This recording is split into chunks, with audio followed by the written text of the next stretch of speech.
नमस्कार विद्यार्थियों। तो हम अपने अध्ययन बिंदु को आगे बढ़ाते हैं, जिसमें हम ऊर्जा संसाधनों का अध्ययन कर रहे थे। ऊर्जा संसाधनों में भी भारत में परमाणु विद्युत ग्रहों की बात कर रहे थे कि भारत के प्रमुख परमाणु विद्युत ग्रह कौन कौन से हैं। सबसे पहला विद्युत ग्रह कहाँ पर स्थापित किया गया, कब स्थापित किया गया? राजस्थान में विद्युत ग्रहों की संख्या कितनी है? जैसे कोटा है, रावतभाटा है, रावतभाटा है। रावतभाटा में 2 इकाइयां हैं, एक 2000 में स्थापित की गई, एक 2008 में स्थापित की गई।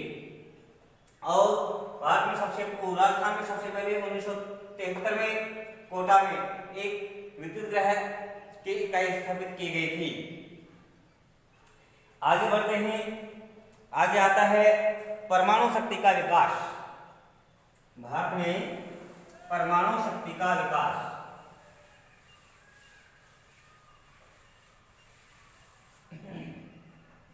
अब इसमें आपको एक छोटी छोटी बातें याद रखनी देखिए विद्यार्थियों। भारत में परमाणु शक्ति का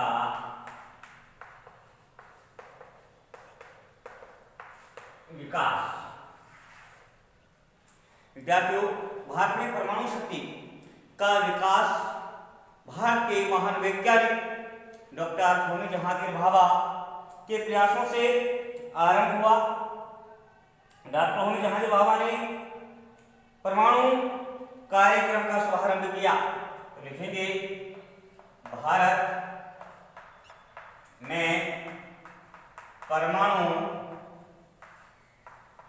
विकास कार्यक्रम का शुभारंभ डॉक्टर होमी जहांगीर भाभा ने किया। ये भारत के बहुत बड़े वैज्ञानिक थे। विद्यार्थियों, इसके बाद बताना है भारत में परमाणु ऊर्जा आयोग की स्थापना 1948 में हुई। भारत में परमाणु ऊर्जा आयोग की स्थापना 1948 में हुई। ये छोटी छोटी बात आपको याद रखनी है। इसी प्रकार से 1954 में परमाणु ऊर्जा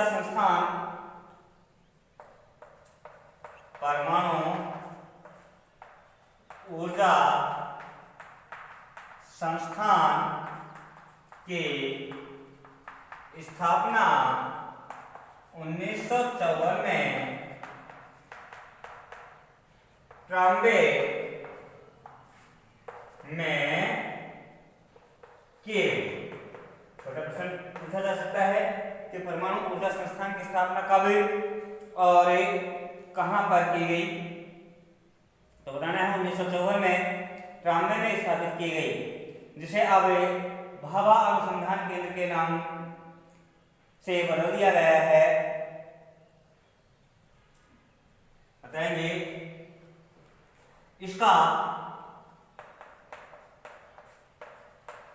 वर्तमान में नामकरण या इसकी सन बता देंगे 1967 में। 1967 में भाभा अनुसंधान केंद्र कर दिया गया है। किसका? परमाणु ऊर्जा संस्थान है, उसका नाम 1967 में भाभा अनुसंधान केंद्र कर दिया गया है। विद्यार्थियों, 1987 में भारतीय परमाणु विद्युत निगम की स्थापना की गई। भारतीय परमाणु विद्युत निगम, भारतीय परमाणु विद्युत निगम की स्थापना 1987 में, कब? 1987 में की गई। विद्यार्थियों, इसके अधीन 10 परमाणु शक्ति ग्रह हैं। इसके अधीन 10 परमाणु शक्ति ग्रह कार्यरत हैं। आगे बताना है कि वर्तमान में हमारे देश में,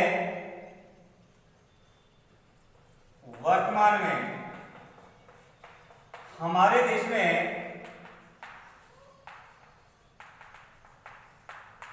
17 परमाणु रिएक्टर हैं, यानी 17 परमाणु ऊर्जा ग्रह कार्यरत हैं। इस प्रकार से हमें भारत में परमाणु शक्ति के विकास के बारे में जानकारी देनी है। आगे बढ़ते हैं। अगला हमारा अध्ययन बिंदु आता है विद्यार्थियों, गैर परंपरागत ऊर्जा संसाधन। अब हम कुछ गैर परंपरागत ऊर्जा संसाधनों का अध्ययन करेंगे।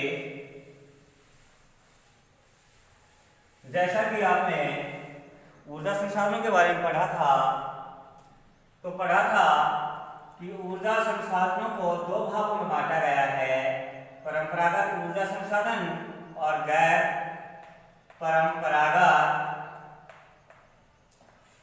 ऊर्जा संसाधन।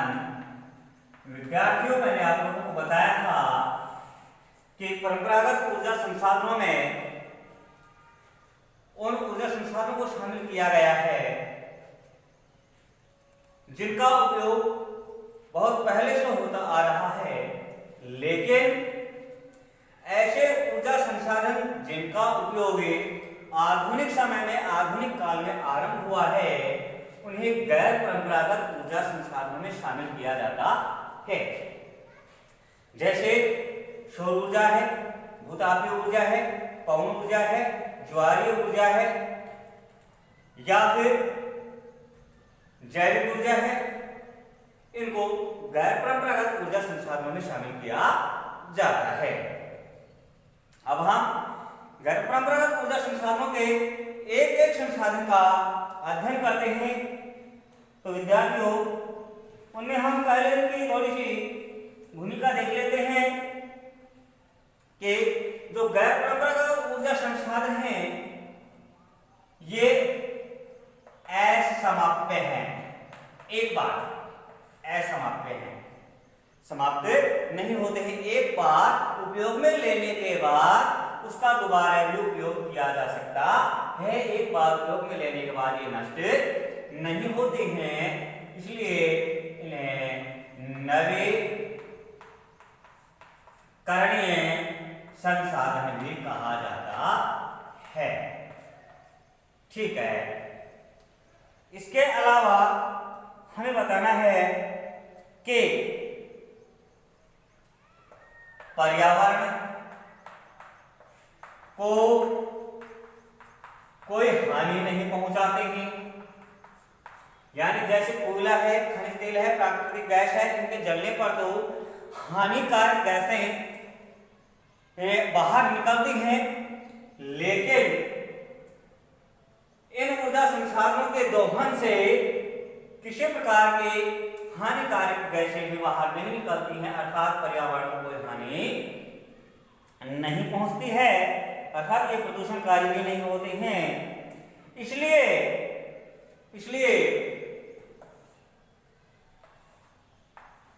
इसलिए इनका भविष्य अच्छा है कि जो गैर परंपरागत ऊर्जा संसाधन है उनका उपयोग अधिक किया जाने लगेगा। विद्यार्थियों, इनके उपयोग पर इसीलिए अधिक बल दिया जाता है, इसलिए इनका भविष्य अच्छा है। इनके उपयोग पर अधिक बल दिया जाता है।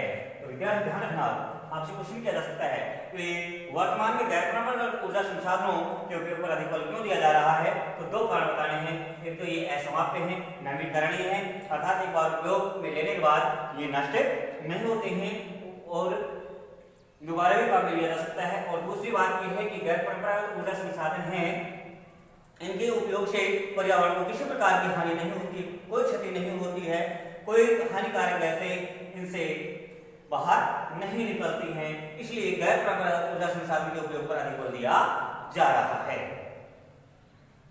अब आगे हमें ध्यान रखना होगा कि भारत में परंपरागत गैर परंपरागत ऊर्जा विभाग की स्थापना कब की गई। गैर परंपरागत ऊर्जा विभाग की स्थापना। विद्यार्थियों, भारत में एक गैर परंपरागत ऊर्जा विभाग की स्थापना 1982 में की गई। 1982 भाई वर्तमान में IRDA की स्थापना की गई है। IRDA भारतीय नवीकरणीय विकास एजेंसी। भारतीय नवीकरणीय विकास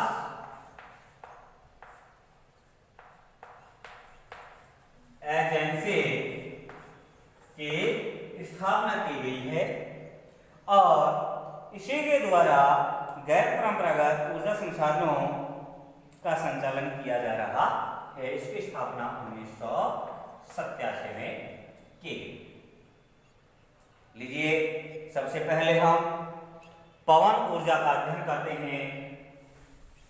पवन ऊर्जा के संबंध में जानकारी प्राप्त करते हैं।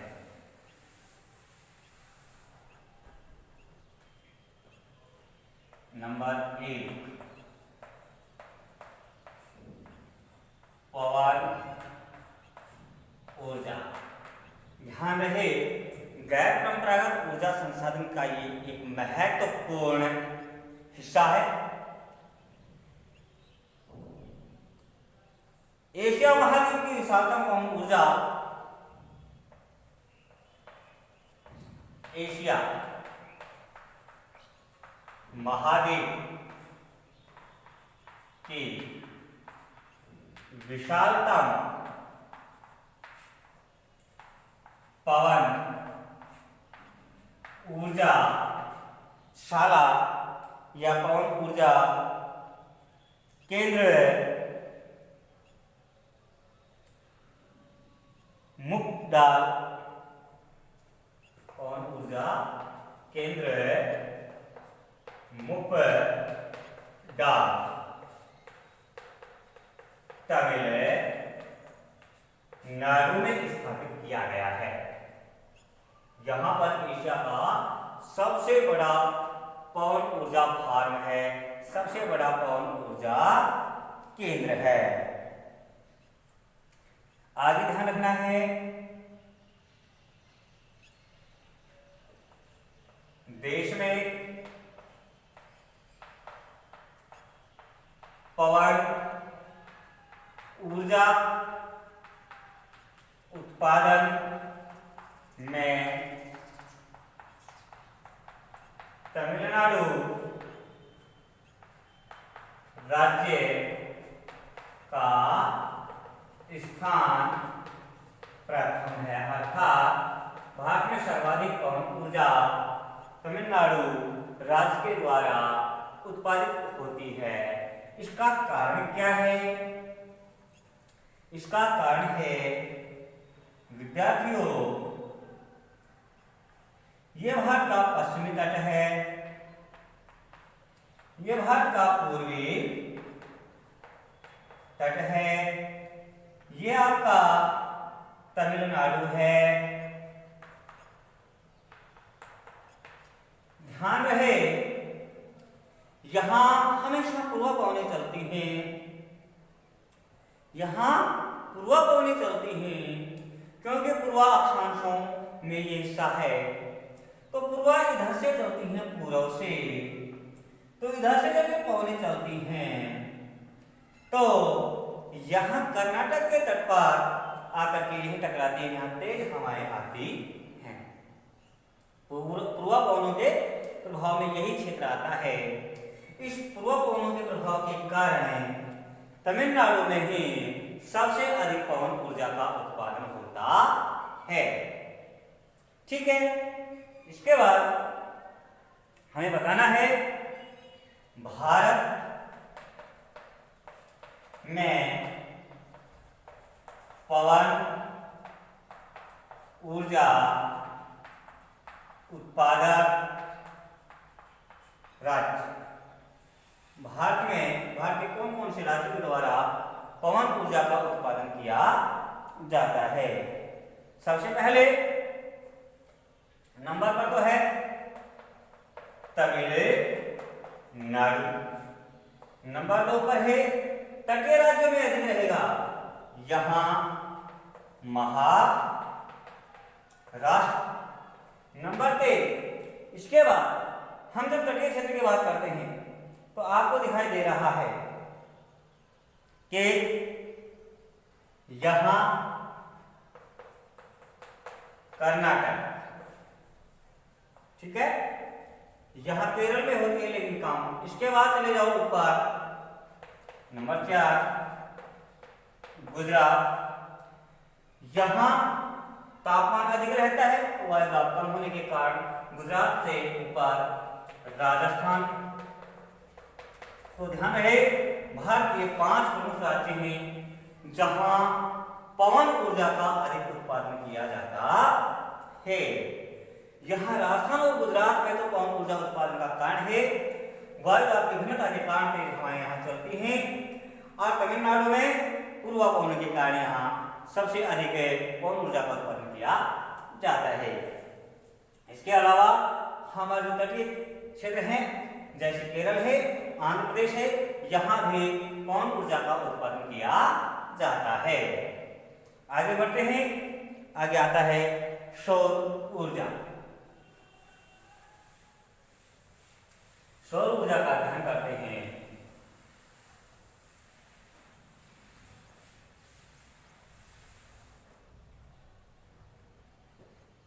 नंबर 2 सौर ऊर्जा। विद्यार्थियों, ऊर्जा का ये सबसे महत्वपूर्ण स्रोत है। जितने भी ऊर्जा के स्रोत हैं उनका मूल यही है सूर्य। संपूर्ण ऊर्जा सूर्य के द्वारा हमें प्राप्त होती है। लेकिन बात यह है अब यहां पर कि भारत में सौर ऊर्जा की अधिक संभावना के कारण क्या है? भारत में अधिक सौर ऊर्जा उत्पादन की संभावना के कारण कि यहां पर सौर ऊर्जा उत्पादन की संभावनाएं अधिक क्यों है? सबसे पहले नंबर पर बताना होगा कि भारत उष्ण ताप कटिबंध में स्थित है और उष्ण ताप कटिबंध में सूर्य की किरणें वर्ष भर सीधी पड़ती हैं, जिससे सौर ऊर्जा प्राप्त करने में किसी प्रकार की कोई कठिनाई नहीं होती है। तो ध्यान रखना, भारत उष्ण ताप कटिबंध में स्थित है और उष्ण ताप कटिबंध में सूर्य की किरणें वर्ष भर सीधी पड़ती हैं, जिससे सौर ऊर्जा प्राप्त करने में किसी प्रकार की कोई कठिनाई नहीं होती है। अपार संभावनाएं हैं इस कारण से। इसके अलावा देश का अधिकांश भाग देश के अधिकांश भाग एक वर्ष में 300 दिन से अधिक खुले रहते हैं, खुले रहते हैं अर्थात बादल रहित होते हैं, बादल नहीं होते हैं, स्वच्छ रहता है, धूप रहती है, धूप तेज रहती है, और जब धूप तेज रहेगी बादल नहीं होंगे, धरातल तक सूर्य की किरणें पहुंचेंगे तो सौर ऊर्जा उत्पादन की संभावना स्वतः ही बढ़ जाती है। इसके बाद हमें बताना है कि यहाँ 5000 ट्रिलियन किलोवाट, 5000 ट्रिलियन किलोवाट, ध्यान रखना ये ऊर्जा मापने की एक इकाई है ट्रिलियन। तो भारत में 5000 ट्रिलियन किलोवाट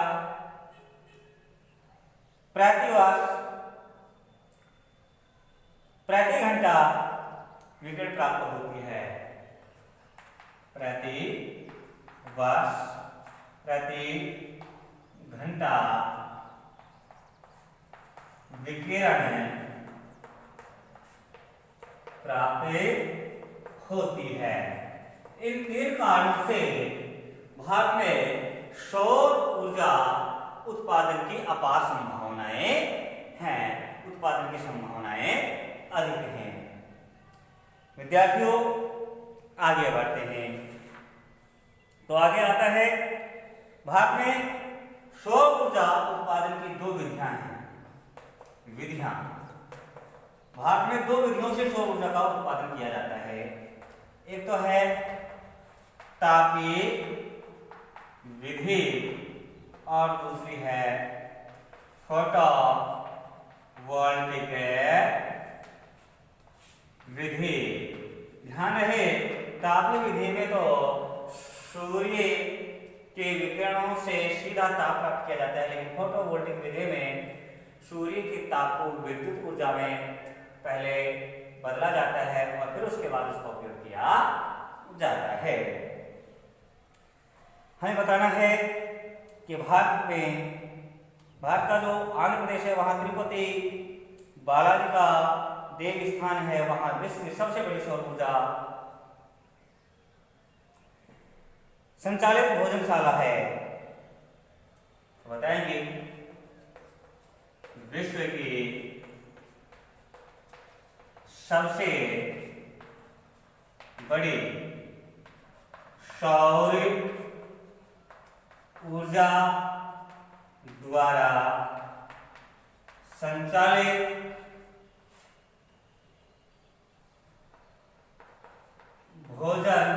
भोजनशाला कहाँ है? तिरुपति बालाजी, आंध्र प्रदेश राज्य में है ये तिरुपति बालाजी। यहाँ पर सौर ऊर्जा द्वारा संचालित सबसे बड़ी भोजनशाला है। बताया जाता है कि यहाँ लगभग 15,000 लोगों का भोजन प्रतिदिन बनता है। अक्टूबर 2002 में से शुरू किया गया था, 2002। में इसकी स्थापना हुई थी, इसको शुरू किया गया था। इसी प्रकार बताना है राजस्थान कलानी बिट्स जिसको बोलते हैं, यहां पर राजस्थान का सबसे बड़ा सौर ऊर्जा हीटर लगाया गया है। राजस्थान का सबसे बड़ा सौर ऊर्जा हीटर लगाया गया है। कलानी वृक्ष है, अर्थात जो बिरला इंस्टीट्यूट है, वृक्ष है, वहां पर राजस्थान का सबसे बड़ा सौर ऊर्जा हीटर लगाया गया है, जहां 55,000 लीटर पानी गर्म किया जा सकता है। विद्यार्थियों, इसी प्रकार से आगे बताना है देश में सौर ऊर्जा के विकास के लिए, देश में सौर ऊर्जा के विकास के लिए एक संस्था स्थापित की गई है। 11 जनवरी 2010 को 11 जनवरी 2010 को कौन सी संस्था स्थापित की गई है तो बताना है Jawaharlal Nehru solar mission. Jawaharlal Nehru solar mission की स्थापना की गई है ताकि अधिक से अधिक सौर ऊर्जा का विकास किया जा सके। अब बताना है भारत में सौर ऊर्जा उत्पादक राज्य।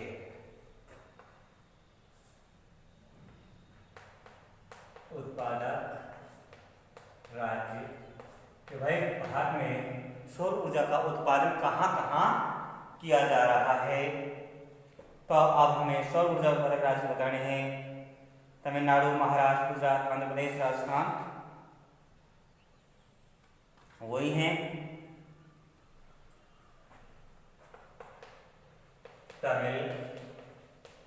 तमिलनाडु, महाराष्ट्र, गुजरात, राजस्थान और नंबर 5 कर्नाटक। इस प्रकार से हमें ये भारत के सौर ऊर्जा उत्पादक राज्यों के नाम बताने हैं। इसके बाद आता है जैविक ऊर्जा।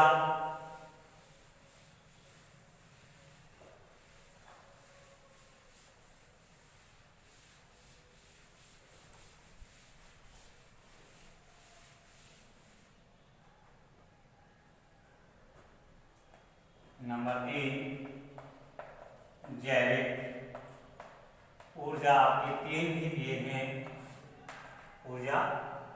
जैविक ऊर्जा की बात करते हैं।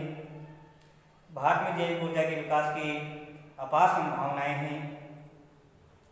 यहाँ जेट्रोपा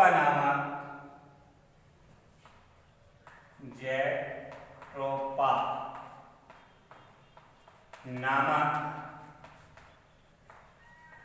फसल के द्वारा डीजल तैयार किया जाने लगा है और इस डीजल के बारे में बताया जाता है कि इससे प्रदूषण भी नहीं होता है, plus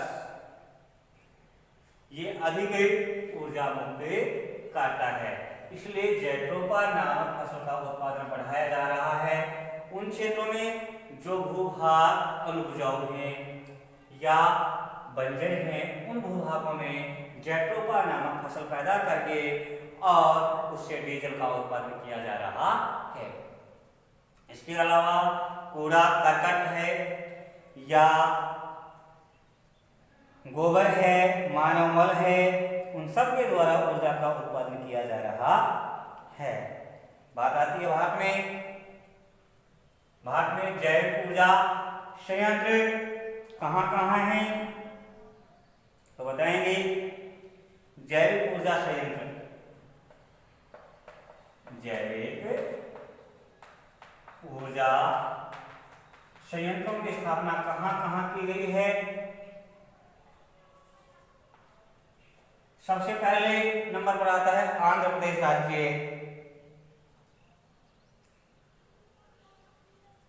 तानुकू, Andhra Pradesh, Tanuku Andhra Pradesh. Number 2 Hyderabad Uttar Pradesh. Number 3 Alankeshwar, अलंकेश्वर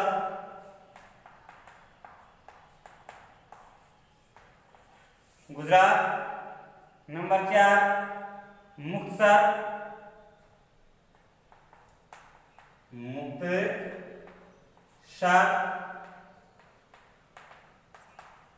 Punjab. Number 5 Belgaum Karnataka,